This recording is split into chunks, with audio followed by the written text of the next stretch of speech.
Assalamualaikum warahmatullahi wabarakatuh. Salam sejahtera bagi kita semua. Om Swastiastu, Namo Buddhaya, salam kebajikan.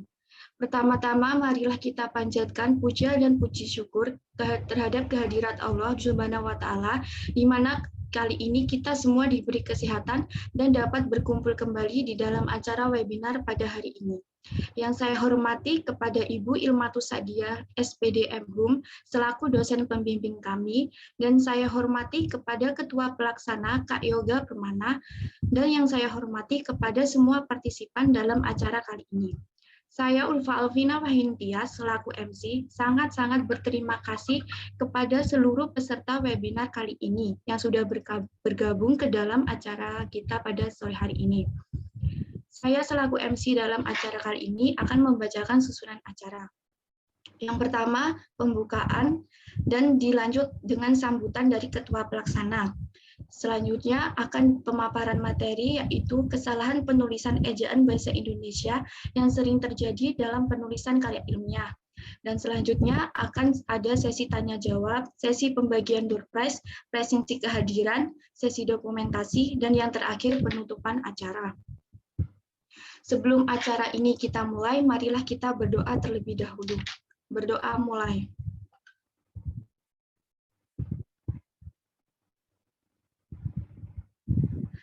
Berdoa selesai. Selanjutnya akan ada sambutan dari Ketua Pelaksana, yaitu Kak Yoga Permana. Dipersilahkan. Baik, terima kasih. Assalamualaikum warahmatullahi wabarakatuh. Selamat siang, salam sejahtera bagi kita semua. Yang terhormat, Ibu Ilmatus Sadiah, SPD MHUM, selaku dosen pembimbing mata kuliah umum bahasa Indonesia. Yang saya hormati, Kak Sylvia Kurnia Ilahi, selaku narasumber kita pada hari ini. Dan yang kami hormati, seluruh peserta yang telah menghadiri webinar pada siang hari ini. Pertama-tama, marilah kita panjatkan puji syukur kehadirat Allah Subhanahu wa Ta'ala yang telah melimpahkan rahmat, taufik serta hidayahnya sehingga kita dapat dipertemukan dalam kegiatan webinar secara virtual ini dalam keadaan sehat tanpa kurang suatu apapun. Sholawat serta salam semoga tetap tercurahkan kepada junjungan kita Nabi Muhammad SAW yang selalu kita nantikan syafaatnya di yaumul qiyamah. Amin amin ya rabbal alamin. Sebelumnya perkenalkan, nama saya Yoga Permana, selaku perwakilan dari seluruh panitia, mengucapkan terima kasih kepada teman-teman yang telah berkenan meluangkan waktunya pada siang hari ini untuk mengikuti webinar kami. Pada kesempatan kali ini, kita akan membahas mengenai kesalahan penulisan ejaan bahasa Indonesia yang sering terjadi dalam penulisan karya ilmiah. Kenapa kami mengambil tema ini? Karena tentunya sangat bermanfaat bagi kita semua, terutama para pelajar dan mahasiswa. Bila mana suatu saat nanti kita mendapatkan tugas untuk menyusun karya ilmiah, kita akan lebih memahami bagaimana penulisan ejaan benar menurut pedoman ejaan bahasa Indonesia. Kita nanti dapat saling berdiskusi, saling benarkan, dan kita saling berbagi ilmu karena juga masih sama-sama belajar. Pemaparan materinya nanti akan disampaikan oleh teman kita, yaitu Kak Sylvia Kurnia Ilahi, yang merupakan mahasiswi Ekonomi Pembangunan Angkatan 2021 UPN Veteran Jawa Timur. Dalam pelaksanaan webinar kali ini, masih jauh dari kata sempurna. Oleh sebab itu, kami dengan rendah hati menerima kritik dan saran dari teman-teman semua untuk webinar kami selanjutnya. Mungkin itu saja yang dapat saya sampaikan. Apabila selama berlangsungnya kegiatan ini ada kesalahan, kami mohon maaf. Dan semoga webinar ini dapat dijadikan pembelajaran. Terima kasih. Wassalamualaikum warahmatullahi wabarakatuh. Terima kasih kepada Kak Yoga Permana atas sambutannya. Untuk selanjutnya akan saya serahkan kepada moderator, kepada Kak Shirley Ferry Andayani. Dipersilakan. Ya, Assalamualaikum warahmatullahi wabarakatuh. Salam sejahtera bagi kita semua. Om Swastiastu, Namo Buddhaya, Salam Kebajikan. Kami ucapkan selamat siang dan selamat datang di acara webinar mini kami yang berjudul Kesalahan Penulisan Ejaan Bahasa Indonesia yang sering terjadi dalam penulisan karya ilmiah. Dan sudah hadir bersama kita yang terhormat dosen kami di Mata Kuliah Bahasa Indonesia, yaitu Bu Ilmatus Sadiah, serta sudah hadir juga bersama kita para peserta dalam acara webinar kami. Pertama-tama saya ucapkan terima kasih kepada hadirin yang sudah menyempatkan hadir di webinar kami. Sebelum memulai acara, saya ingin memperkenalkan diri nama saya Lutfi Andayani, selaku moderator. Baik hadirin yang sudah hadir di Zoom meeting ini, kita langsung saja ke acara pokok kita, yaitu penyampaian materi. Berbicara mengenai judul, yaitu kesalahan penulisan ejaan bahasa Indonesia yang sering terjadi dalam penulisan karya ilmiah. Di setiap karya ilmiah, seperti makalah atau skripsi, pasti sangat memperhatikan namanya sistematika penulisan ejaan. Banyak mahasiswa yang mengalami kesulitan dengan penulisan karya ilmiah yang baik dan benar. Salah satu kendalanya adalah penulisan ejaan dan kalimat bahasa Indonesia yang tidak teliti, yang terkadang mempengaruhi artinya sehingga maknanya tidak mudah dipahami. Nah, pertanyaan apa aja sih kesalahan penulisan ejaan bahasa Indonesia yang sering terjadi dalam karya tulis ilmiah? Pada kesempatan kali ini itu akan dibahas oleh narasumber kita yang sudah hadir pada hari ini, yaitu Mbak Sylvia Kurnia Ilahi selaku narasumber kita. Untuk Mbak Sylvia, kami persilakan. Baik, terima kasih untuk Mbak Shirley. Halo teman-teman, gimana nih siang hari ini? Semuanya masih pada semangat kan? Harus semangat ya, karena kita habis ini akan membahas materi. Baik, materi hari ini yang akan kita sampaikan adalah kesalahan yang sering terjadi dalam penulisan karya ilmiah. Bisa di next slide, Mas? Sebelum kita masuk ke materi, apa sih karya ilmiah itu? Jadi, karya ilmiah adalah karya yang disusun berdasarkan satu hasil penelitian dan dapat dipertanggungjawabkan keilmiahannya, bukan hanya dari hasil rekaan atau pemikiran seseorang tanpa adanya penelitian. Jadi, karya tulis ilmiah itu kita nggak hanya memaparkan permasalahan-permasalahan atau kita ambil teori-teori dari sumber satu, sumber dua, dan lain sebagainya, lalu kita kopas, itu enggak. Jadi kita itu ada inovasi, kayak inovasinya itu apa sih yang kita sumbangkan, dan kita menulisnya itu harus sesuai dengan sistematika atau kaidah penulisan. Bisa di next slide, Mas? Jadi setiap karya tulis ilmiah harus memenuhi format dan persyaratan yang ditentukan. Jadi gini teman-teman, maksudnya seperti dalam karya ilmiah itu kita perlu memperhatikan alur proses atau tahap persiapan rencana yang mau ditulis itu apa, pilihan topik masalahnya itu apa, rumusan tujuan, dan menentukan cakupan atau ruang lingkup karya ilmiah itu bagaimana. Lalu, karya ilmiah yang baik harus dirancang secara sistematis dan runtut.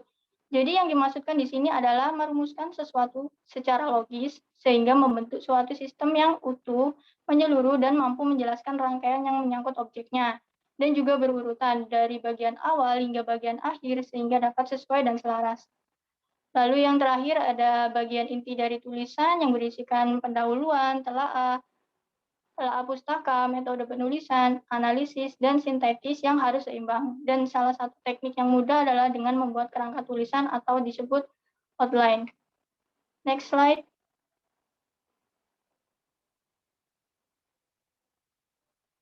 Nah, gini teman-teman. Dalam penulisan, tidak jarang kita temui banyak sekali kesalahan penulisan yang tidak memenuhi kebakuan dan tidak sesuai dengan aturan yang dikenal sebagai ejaan bahasa Indonesia. Berikut ini beberapa kesalahan yang sering terjadi dan perbaikan yang seharusnya. Yang pertama, ada kesalahan ejaan dalam penggunaan huruf atau pertukaran huruf. Misalnya, dalam penulisan kata yang seharusnya huruf F ditulis dengan huruf V dan sebaliknya. Di dalam ejaan yang disempurnakan, huruf F dan V tentu terjadi dalam sistem ejaan kita. Menurut ejaan yang disempurnakan, kata-kata baru bahasa Indonesia yang berasal dari bahasa asing ditulis sedapat-dapatnya, tidak jauh dari ejaan asalnya. Dan yang diubah hanya yang perlu saja. Misalnya, collaboration menjadi kolaborasi, administration menjadi administrasi. Next slide. Lalu ada kesalahan ejaan dalam penulisan huruf kapital. Jadi ejaan itu meliputi penulisan huruf. Di sini ada penulisan huruf kapital. Nah, untuk huruf kapital memang ada beberapa hal yang masih menimbulkan tanda tanya. Seperti kata ini seharusnya ditulis kapital atau tidak. Jadi untuk huruf kapital ini ada beberapa hal yang menjadi perhatian. Yang pertama ada kata maha. Untuk kata maha sendiri itu dibedakan menjadi dua tipe penulisan, teman-teman. Kalian bisa lihat penulisan maha kuasa dengan maha penguasa. Jadi di antara dua kata tersebut letak perbedaannya adalah yang maha kuasa adalah bentuk kata dasar, sedangkan yang maha penguasa adalah bentuk kata berimbuhan. Imbuhannya adalah pe dan kata dasarnya adalah kuasa. Nah, jadi kalau kata maha ketemu dengan kata dasar yang berupa kuasa atau yang lainnya, itu harus ditulis serangkai dan ditulis kapital pada huruf M-nya saja. Sementara kata maha penguasa merupakan kata berimbuhan yang harus ditulis secara terpisah dan penulisan kapitalnya terletak pada kata maha dan penguasa. Selanjutnya ada nama-nama jenis. Di sini nama-nama jenis wajib menggunakan huruf kecil semua, teman-teman. Atau di mana kata itu memiliki nama ilmiah. Jadi semua nama jenis kalau ada nama ilmiahnya harus ditulis menggunakan huruf kecil semua. Misalnya kacang Bogor, terus ada nangka Belanda. Lalu ada huruf kapital dipakai sebagai huruf pertama unsur nama peristiwa sejarah. Misalnya Konferensi Asia Afrika, Perang Dunia II, Proklamasi Kemerdekaan Indonesia. Kemudian nama suku atau bangsa.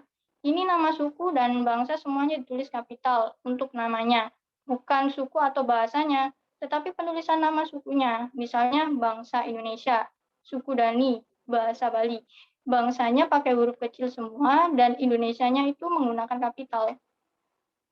Lalu nama tempat atau geografi ditulis dengan huruf kapital, misalnya Jalan Sukarmaju dan Danau Toba. Yang terakhir, bentuk ulang nama lembaga ditulis huruf kapital, misalnya seperti Yayasan Ilmu-Ilmu Sosial. Bisa di next slide, Mas?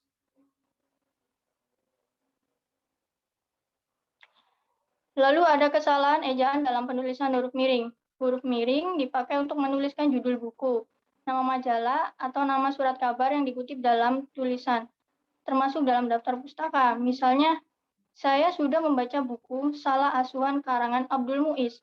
Jadi di sini penulisan judul buku yang menggunakan penulisan huruf miring. Lalu ada contoh lagi seperti majalah Pujangga Baru, menggelorakan semangat kebangsaan. Judul dari Pujangga Baru ini menggunakan penulisan huruf miring. Yang kedua, huruf miring dipakai untuk menuliskan kata atau ungkapan dalam bahasa daerah atau bahasa asing. Misalnya ungkapan Bhinneka Tunggal Ika dijadikan semboyan negara Indonesia. Nah, kata Bhinneka Tunggal Ika ini termasuk ungkapan dalam bahasa asing, jadi harus menggunakan penulisan huruf miring. Ketiga, menegaskan atau mengkhususkan huruf kata, kelompok kata. Misalnya, kata reformasi. Reformasi menjadi topik pembicaraan masyarakat. Next slide. Kesalahan ejaan dalam penggunaan imbuhan. Jadi gini teman-teman, penulisan imbuhan di dan awalan kata di memiliki arti yang berbeda dan fungsi berbeda. Jadi imbuhan di membentuk kata kerja pasif dari suatu kata kerja dasar. Penulisannya harus digabung antara imbuhan di dan kata dasarnya. Contohnya, seperti kata dipukul. Imbuhan di dan dengan kata dasarnya pukul itu digabung dan tidak diberi spasi. Lalu ada lagi contohnya seperti kata dianalisis. Imbuhannya di dengan kata dasarnya analisis itu digabung. Sedangkan untuk preposisi kata depan untuk keterangan tempat. Penulisannya harus dipisah antara kata di dengan kata keterangan tempatnya. Contohnya seperti Dina sedang duduk di atas sofa. Kata di atas merujuk pada keterangan tempat atau menunjukkan preposisi di mana syaratnya kata di dengan kata keterangan tempatnya harus dipisah. Tetapi secara umum masih banyak masyarakat yang salah menuliskannya. Atau menuliskan kata di dengan kata keterangan tempatnya digabung. Jadi penulisan yang benar adalah di spasi atas. Bisa di next slide, Mas. Lalu ada partikel pun. Partikel pun ini ditulis terpisah dari kata yang mendahulunya. Misalnya, Apapun permasalahan yang muncul, dia dapat mengatasinya dengan bijaksana. Penulisan kata apapun ini, antara kata apa dengan kata pun harus dipisah karena ada kata yang mendahulunya. Jadi itu teman-teman ada contohnya. Kalau pakai spasi itu udah benar, kalau nggak pakai spasi itu yang salah ya. Terus ada lagi contohnya, jangankan 2 kali, 1 kali pun engkau belum pernah berkunjung ke rumahku. Catatan lagi teman-teman, partikel pun yang merupakan unsur kata penghubung yang ditulis rangkai. Contohnya seperti kata meskipun, itu nggak boleh dipisah ya teman-teman, antara kata meski dengan pun. Yang benar adalah meskipun tanpa menggunakan spasi. Slide-nya di next, Mas. Lalu ada gabungan kata, teman-teman. Dalam pedoman ejaan yang disempurnakan, terdapat ketentuan dalam penulisan gabungan kata. Gabungan kata yang lazim disebut kata majemuk, termasuk istilah khusus, bagian-bagiannya ditulis terpisah. Contohnya seperti baju baru. Lalu ada gabungan kata, termasuk istilah khusus yang mungkin menimbulkan salah pengertian. Dapat diberi tanda hubung untuk menegaskan pertalian di antara unsur atau kata yang bersangkutan.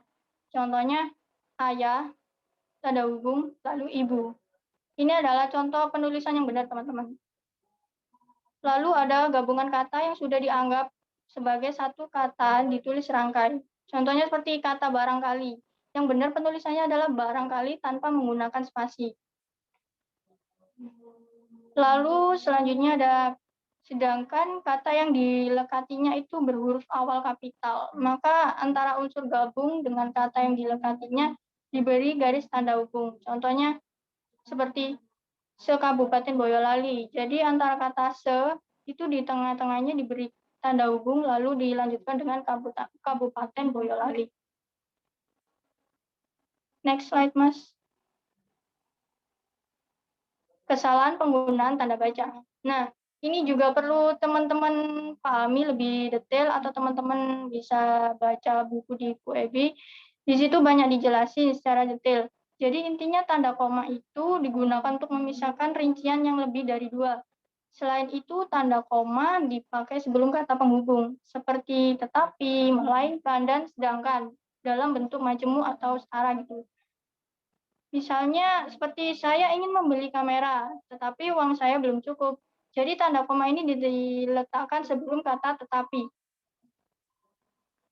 Lalu ada contoh seperti, ini bukan milik saya, koma, melainkan milik ayah saya. Lalu yang terakhir ada dia membaca cerita pendek, koma, sedangkan adiknya melukis panorama. Jadi seperti itu teman-teman. Lalu yang kedua ada tanda koma dipakai untuk memisahkan anak kalimat yang mendahului induk kalimatnya. Ciri-cirinya itu dia ada konjungsi di depan sebuah kalimat. Jadi kalau ada konjungsi di awal itu tengah-tengahnya pasti akan ada tanda komanya teman-teman. Misalnya kalau diundang saya akan datang. Jika kata kalau ini dipindah di tengah, maka tidak perlu menggunakan tanda koma lagi. Lalu ada contohnya lagi, seperti karena baik hati, koma, dia mempunyai banyak teman. Lalu ada contoh yang terakhir, agar memiliki wawasan yang luas, kita harus banyak membaca buku. Jadi intinya itu kalau ada konjungsi di awal, tengah-tengahnya pasti ada tanda komanya, teman-teman. Next slide. Baik teman-teman, jadi inilah materi hari ini yang bisa saya sampaikan. Semoga materi hari ini bermanfaat buat teman-teman semua. Untuk selanjutnya saya serahkan kepada Mbak Shirley selaku moderator. Baik, selanjutnya kita akan memasuki sesi tanya-jawab. Kepada peserta, jika memiliki pertanyaan, silakan untuk mengajukan pertanyaannya dengan menyebut nama, dengan menggunakan fitur raise hand atau fitur chat. Dan untuk mempersingkat waktu, kami hanya menerima 3 pertanyaan saja. Ya, teman-teman. Udah. Silakan yang ingin bertanya. Permisi, suara saya masuk? Masuk. Silakan. Ya, saya ingin bertanya. Kenapa perlu diterapkannya ejaan bahasa Indonesia yang benar dalam penulisan karya ilmiah, dan kalimat atau ejaan apa yang sekiranya umum masyarakat gunakan sekarang, tetapi sebenarnya ejaan tersebut salah secara KBBI. Itu saja yang saya tanyakan. Terima kasih. Baik, untuk Mbak Silvi, silakan dijawab.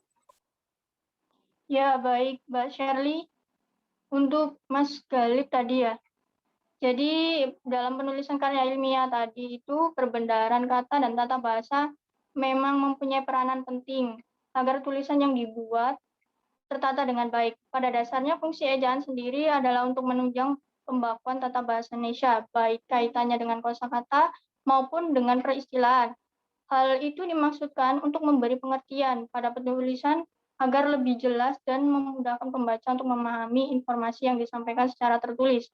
Untuk kalimat atau ejaan yang sering digunakan masyarakat sekarang, tetapi sebenarnya ejaan tersebut salah secara KBBI itu contohnya seperti kata dirgahayu ya. Dalam Kamus Besar Bahasa Indonesia disebutkan bahwa makna dirgahayu adalah berumur panjang atau biasanya ditunjukkan kepada negara atau organisasi yang sedang merayakan hari jadinya. Bila kata dirgahayu ini digunakan sebagai slogan untuk memperingati momentum kemerdekaan Republik Indonesia, maka seharusnya kata tersebut tidak diikuti dengan urutan angka penunjuk tingkatan. Slogan Dirgahayu Republik Indonesia lebih tepat dan pas digunakan daripada Dirgahayu Republik Indonesia ke-71. Akan tetapi jika kita ingin menyatakan maksud hari ulang tahun Republik Indonesia yang keberapa, maka yang paling tepat adalah slogan Selamat Hari Ulang Tahun ke-71 Republik Indonesia, atau bisa disingkat Selamat HUT ke-71 Republik Indonesia.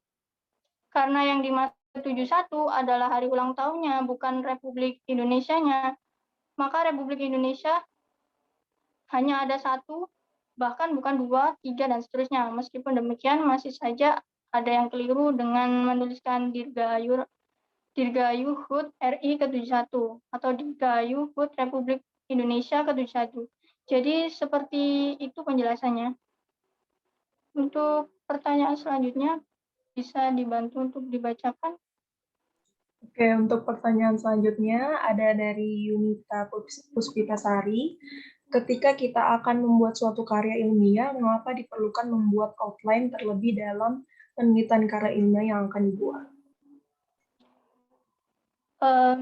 Jadi gini teman-teman, istilah outline itu atau kerangka karangan pada umumnya para penulis itu pertama-tama harus membuat sebuah bagan atau rencana tulisan yang setiap kali dapat mengalami perubahan, perbaikan, dan penyempurnaan sehingga mencapai bentuk yang lebih sempurna. Untuk membuat perencanaan yang matang semacam itu diperlukan sebuah metode yang teratur. Sehingga pada waktu menyusun bagian dari topik-topik yang akan digarap itu dapat dilihat hubungan yang jelas antara satu bagian dengan bagian yang lain. Bagian mana yang sudah baik dan bagian mana yang masih memerlukan penyempurnaan. Jadi metode yang bisa dipakai untuk maksud tersebut adalah kerangka karangan atau outline.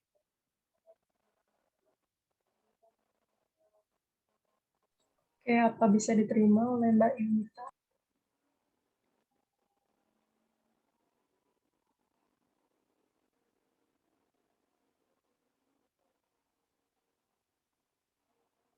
Oke, apa ada yang mau bertanya lagi? Bisa satu orang lagi.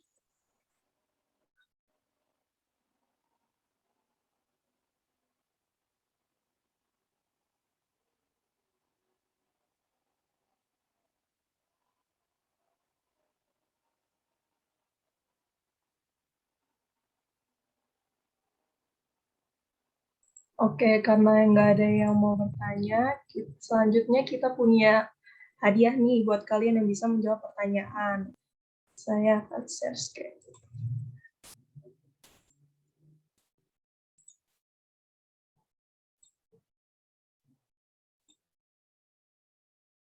Oke.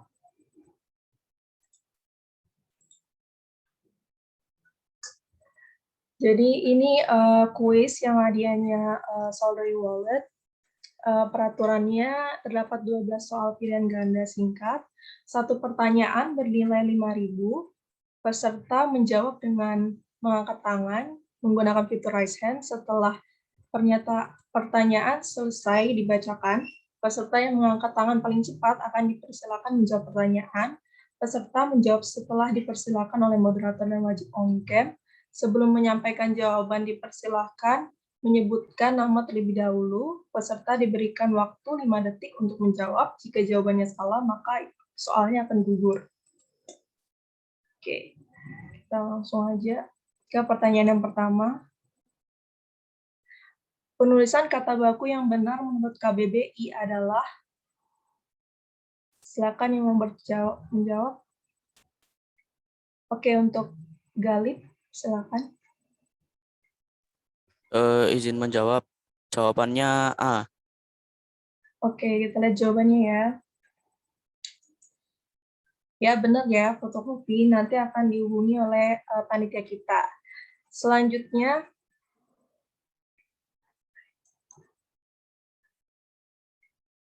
penulisan nama gelar yang benar adalah, silakan yang menjawab.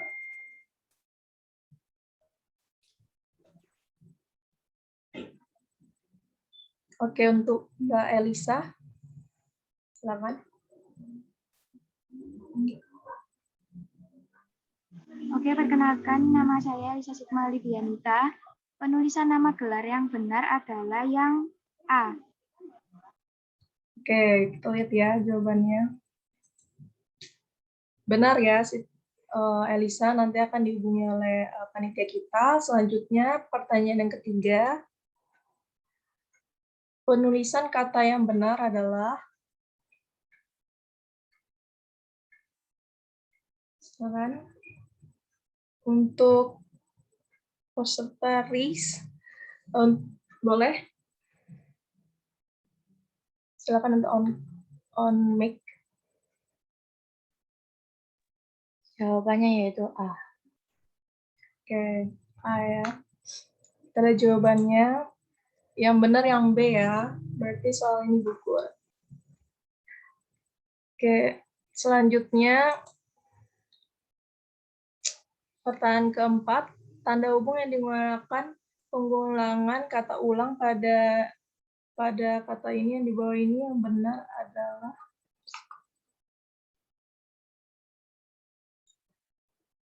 oke, Farel Veno, silakan. Ya Kak, untuk jawabannya yang benar adalah A, berulang-ulang. Oke, kita lihat ya. Ya benar ya, nanti akan dihubungi oleh panitia kita. Selanjutnya ke pertanyaan yang kelima. Penulisan yang benar adalah A atau yang B? Oke, untuk Permana Agung, silakan. Yang A, Mbak. Yang A, kita lihat ya. Yang B ya, yang benar ya. Berarti soal ini gugur. Kita langsung aja ke pertanyaan selanjutnya. Penggunaan huruf yang tepat pada kata di bawah ini adalah, silakan untuk menjawab yang belum pernah. Kalau gitu, saya kasih ke Galip aja. Silakan. Izin menjawab. Berpikir. Berpikir Yang B. ya. Oke. Jawabannya. Oke, benar ya. Selanjutnya, pertanyaan yang selanjutnya ada penulisan nominal uang yang benar adalah,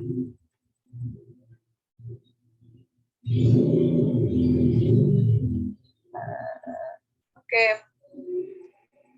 peserta RIS, silakan menjawab. A ya, yang ntar kita lihat jawabannya benar ya. Oke, selanjutnya penulisan ejaan yang benar adalah, oke, untuk Mas Noval silakan. Jawabannya yang A, Kak. Yang A ya. Ya. Benar ya. Nanti akan dihubungi oleh panitia kita. Penulisan judul yang benar adalah,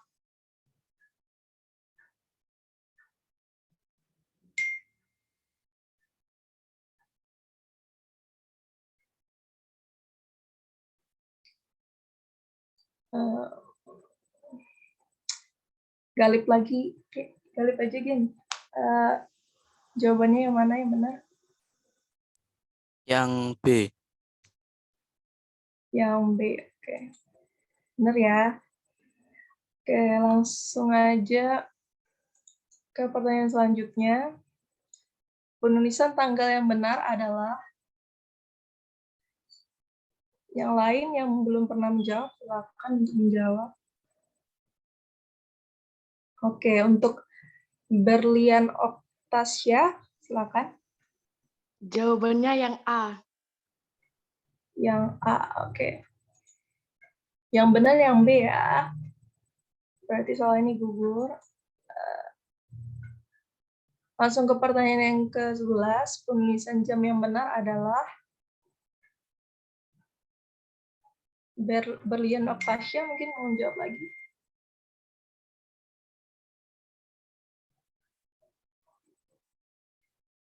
Enggak ya, oke. Jadi Permana Agung aja.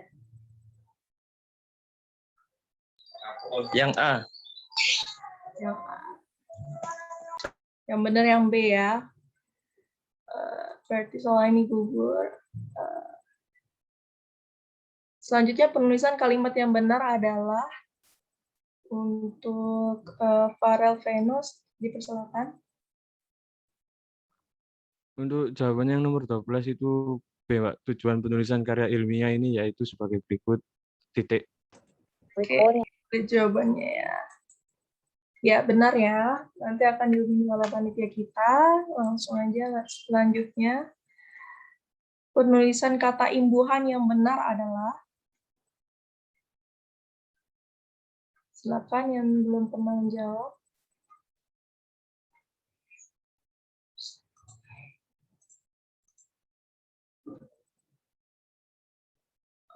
Novel Ihsani Aziz, silakan.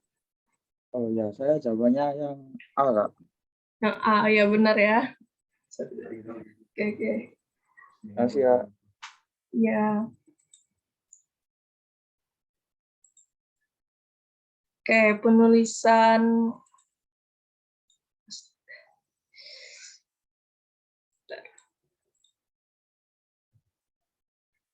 penggunaan imbuhan yang tepat di bawah ini adalah, silakan. Oke, untuk Berlian Octasia, silakan. Jawabannya yang B. Yang B ya. Oke, benar ya. Nah, semua jawaban yang benar nanti akan dihubungi oleh panitia kita. Ini adalah akhir kuis kita pada webinar kali ini.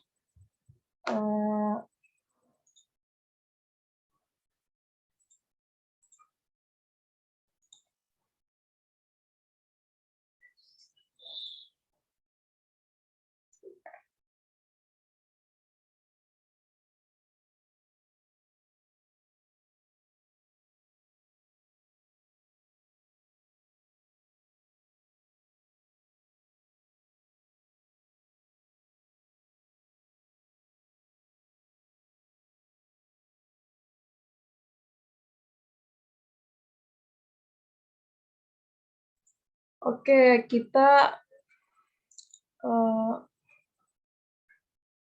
sebelum kita akhiri acara webinar ini, kita akan masuk ke sesi foto bersama dulu. Teman-teman mohon untuk para peserta untuk on cam dan ke pose.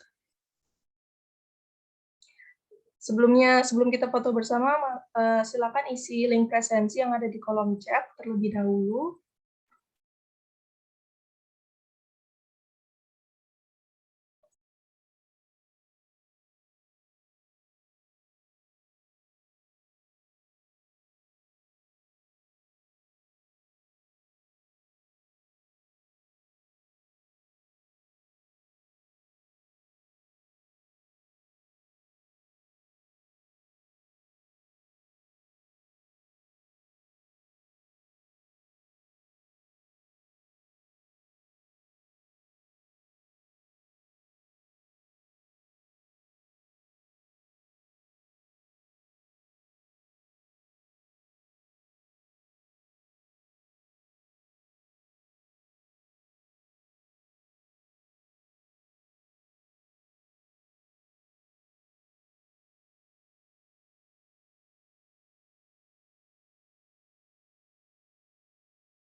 Oke, kita langsung masuk ke sesi foto bersama. Untuk Yuda, minta tolong di screenshot-kannya. Tolong semuanya untuk on cam.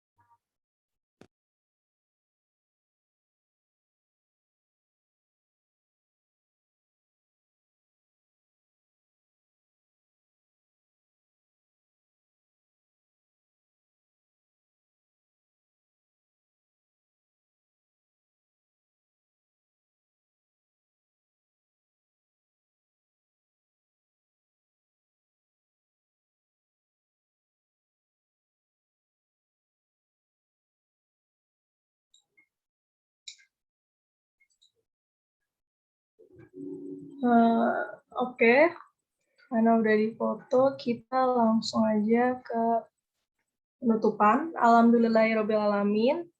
Tiba saatnya di ujung acara webinar ini. Terima kasih atas perhatiannya dan kerjasama hadirin semua. Mohon maaf atas segala kekurangannya. Semoga ilmu yang kita dapatkan saat ini akan bermanfaat di masa yang akan datang. Saya Sally Feryandayani, selaku moderator mohon undur diri. Terima kasih. Wassalamualaikum warahmatullahi wabarakatuh. Saya kembalikan lagi ke MC. Baik, terima kasih kepada moderator Kak Sherly. Gimana nih teman-teman acaranya tadi? Pasti seru dong. Gimana yang udah dapat saldo tadi? Enggak ya? Wah, nggak terasa juga sih kita udah di penghujung acara. Sebelum acara ini kami tutup, marilah kita mengucapkan hamdalah terlebih dahulu. Alhamdulillahirrabbilalamin. Nah, selesailah acara kita pada sore hari ini. Saya selaku MC sangat banyak terima kasih kepada teman-teman yang sangat antusias untuk mengikuti acara webinar pada hari ini. Dan selanjutnya, webinar pada hari ini akan kami tutup. Wassalamualaikum warahmatullahi wabarakatuh. Para peserta bisa meninggalkan. Waalaikumsalam warahmatullahi wabarakatuh. Terima kasih teman-teman. Waalaikumsalam. Terima kasih. Makasih. Makasih Kak. Makasih Kak Ulul. Sama-sama. Kak Tasagif ganteng banget.